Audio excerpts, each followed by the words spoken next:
quand l'État est actionnaire à 87% d'une société comme Areva, qui est finalement une société publique, il porte une responsabilité très importante dans la situation que l'on vit aujourd'hui. Et moi, je suis parlementaire.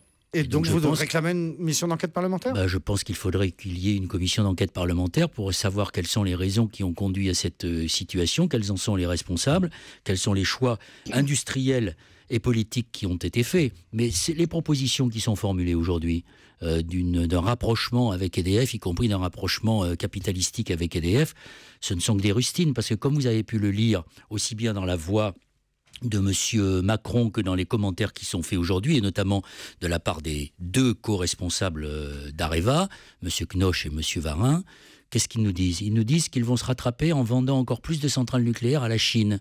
Mais on sait la France est le pays qui va accueillir la conférence climatique en décembre. Et nous savons qu'il faut aujourd'hui s'engager dans des politiques qui sont des politiques d'efficacité énergétique, d'économie d'énergie et de recherche, développement et innovation sur les énergies renouvelables. Il y a à Areva comme à EDF des compétences, une forme de génie industriel qui ne doit pas être mis au service de l'atome, mais au service des énergies renouvelables, au service de l'efficacité énergétique, qui sont les voies incontournables pour arriver à résoudre le problème du réchauffement climatique et en particulier rester à moins de 2 degrés d'augmentation de la planète, la chaleur sur la planète.